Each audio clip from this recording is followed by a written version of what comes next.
Hello Internet, welcome to the channel. My name is Frankie and in today's video we are building a habitat for the Californian sea lion.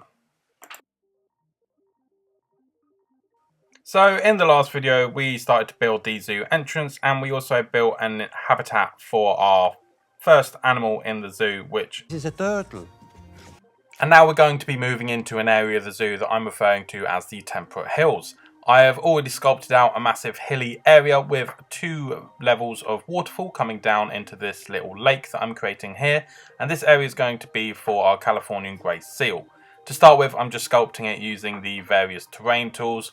I start by using the push tool to get it to a level that I want, and then the flatten to foundation tool to make sure that it's all kind of a similar level. I'll then go and smooth out the edges and stuff to make sure that the animals can get out if they want to onto a kind of landing area. I'm going to reserve the area at the back of the habitat for that specifically, and that's where we'll be building the habitat house as well. Something that I've been trying to be a bit more mindful of is using intentional viewing galleries, areas where guests are going to be going specifically to look at the animals rather than having the whole habitat be viewable from all angles.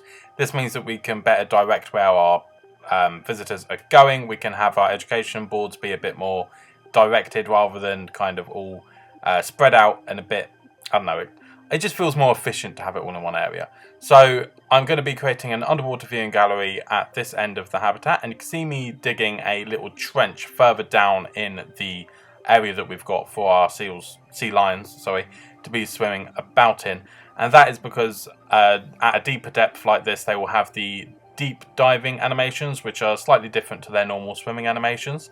So having this lower area will allow us to see a wider variety of animations with our animals.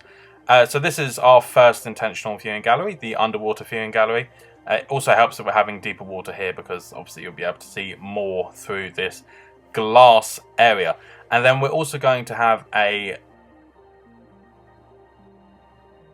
another viewing gallery on the side that is going to kind of be used as an education area, because what you see quite often with sea lions and stuff is a few seats and whatnot for people to sit down and have animal talks. It's kind of the poster boy for animal talks and displays, so I'm going to build a purposeful area for that as well. Now, to ensure that the edge of this habitat is submerged in water, we're going to add a concrete barrier to the very edges. This will make sure the animals can't hop out onto land and get right up to the fence. Instead, most of the habitat will just be the fence, this concrete barrier, then the water. The only place that the animals are going to be able to get up onto the land is where their habitat house is, at the edge of the habitat, or the island that we've made for this purpose right in the middle. I make this piece by just using some construction pieces from the classic theme, and we're just going to make something really simple. It's basically an L shape that we can just have hang on the edge of the terrain, and then we can copy and paste it around the edge so that we get a nice smooth looking finish. And then any gaps that we have, which there inevitably will be because it's a square item, we're going to fill it with rocks and stuff. That will help to make it look a little bit more natural whilst kind of maintaining this man-made feel as well. When it comes to placing the rocks, I'm only using rocks from the temperate biome because this is the temperate hills, as I said earlier, so we're going to be matching that theme even with our rocks. I start by using really big ones just to get the general shape of the kind of clusters that I want, and then I'll use some smaller ones to accent those large rocks that we've placed and make it just look a little bit nicer. I'm also going to use the rocks to create a barrier. The far end of this habitat isn't going to have a concrete barrier. Instead, it's going to be a natural rocky kind of dam almost that crosses the river, separating it from the rest of the river, meaning that we can place another habitat further up if we want, which I think we will be doing soon. We'll be adding potentially an alligator to the end of this river, so stay tuned for that. When it comes to building the habitat house for these guys, I had the idea of kind of building a fishing sort of shack that you'd see at a port or something. So it's going to be made primarily out of wood. I would have used, oh, that was an unintentional pun. I would have used the logs, however, they look a little bit too tightly put together. I wanted it to look a little bit more ramshackle, so I went for the plank walls instead. And the only thing that I don't really like about these is how light they are. I would have preferred something a bit darker so that I could make it look a bit more dingy. And I didn't know about the weathering decals that you can place on things. I find that in the alligator exhibit actually that I teased a minute ago. So they're not on this habitat, but I might come back and do it a bit later. In terms of the actual building, I keep it really simple. From the front, it's going to kind of look like an L shape on its side. So it's going to go higher on one side and then at a lower level on the other. We're not doing anything fancy. We're just keeping it nice and rectangular at the bottom. Keeping it nice and open for our animals to have plenty of room to sleep. And we will have a door on one side so that our keepers can get in and refill the food trays and stuff. And then we'll have a nice arch at the front for our animals to get out. When it comes to the roof, I was a little bit stuck on what I wanted to do with this. I would have liked something similar to what the rest of the building was being made from, this plank kind of thing. However, I ended up going with a straw just because it's kind of the best option that we have without any of the future DLCs at the moment. So yeah, I get a basic looking wooden structure for this house and then I start to decorate a little bit.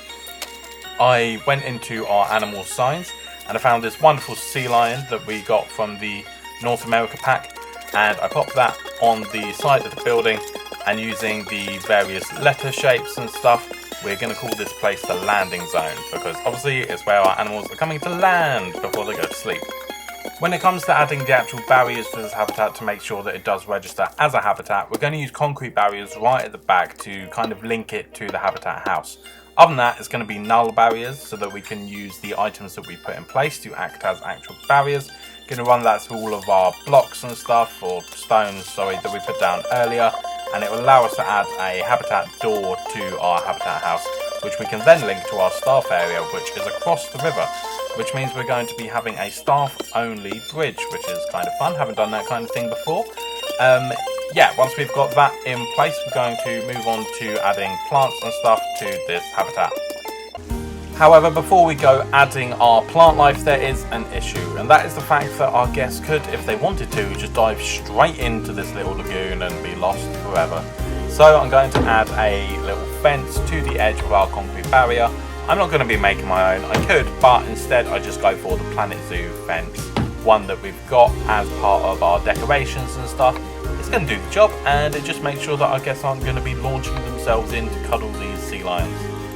Now we're going to add that other viewing gallery that I spoke about earlier, the one that's going to have our education area, the place that's going to host our sea lion talks.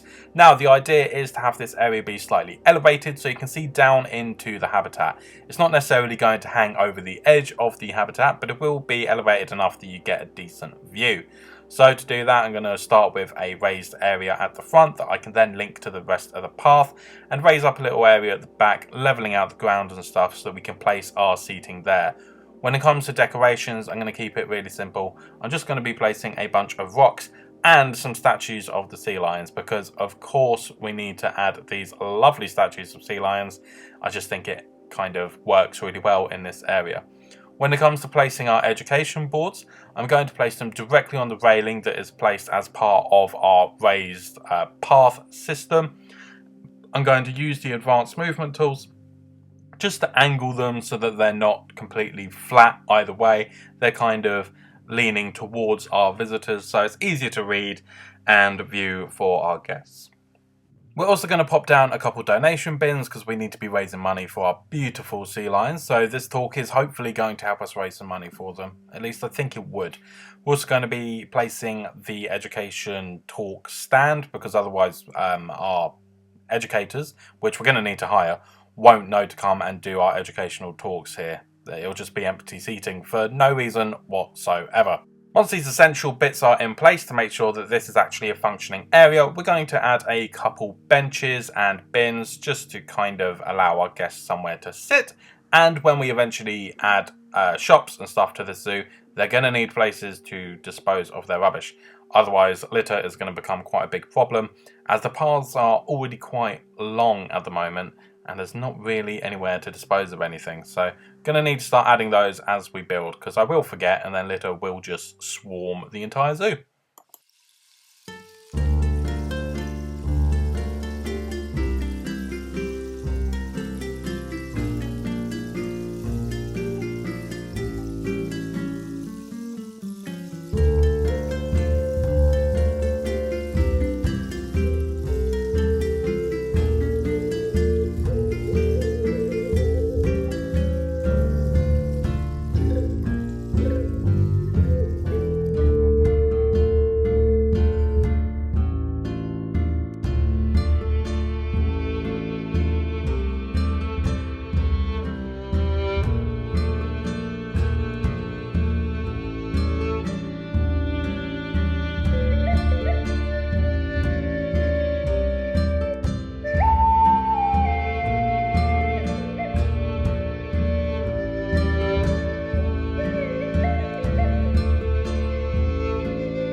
Over at our underwater viewing gallery, I decided to spice that up a little bit by adding a background to what is at the moment just a flat, muddy surface, which isn't very nice to look at, obviously. So I'm going to use some flat rocks and create a little template that I can then copy and paste across this wall just to cover it up and make it have quite a nice texture to it.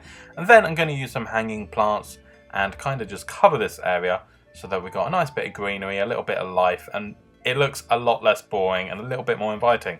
So I'm quite happy with how this turned out.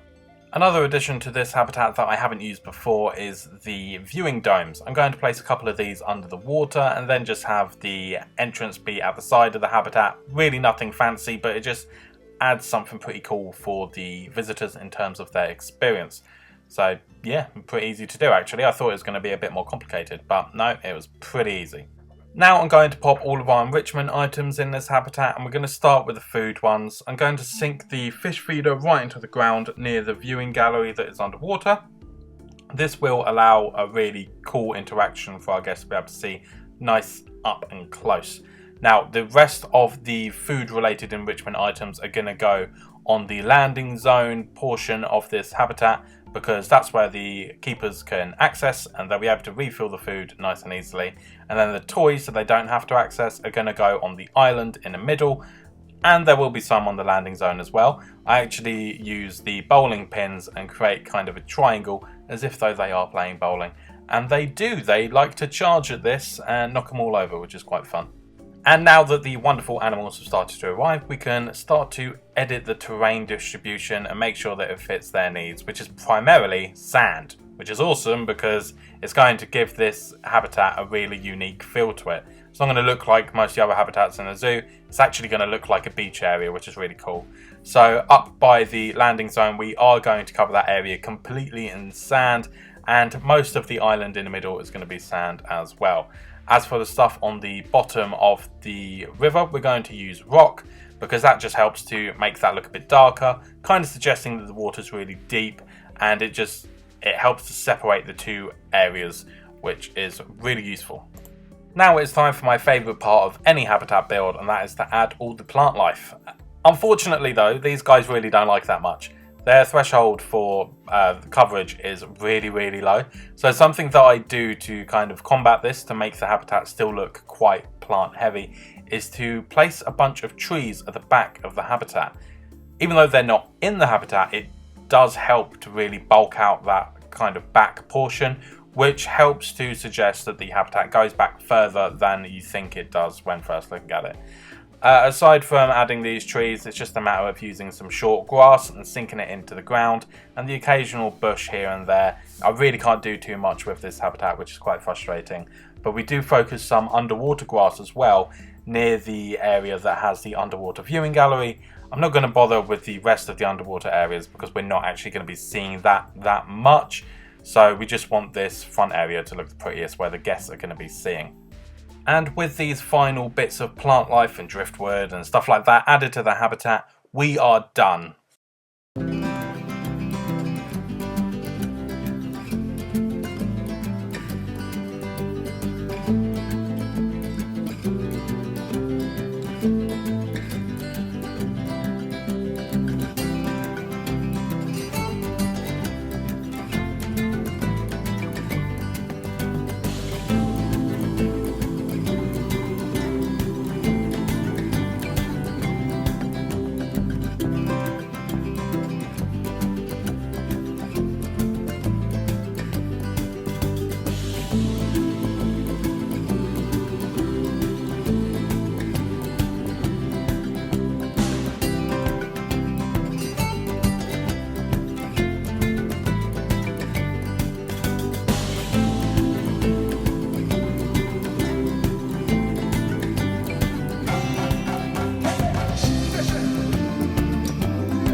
Thank you for watching this video. If you liked it, please consider giving it a thumbs up and maybe subscribing to the channel to see more videos in this Floki Wildlife Park series. Thank you for watching, and until next time, I'll see you later. Una zachata,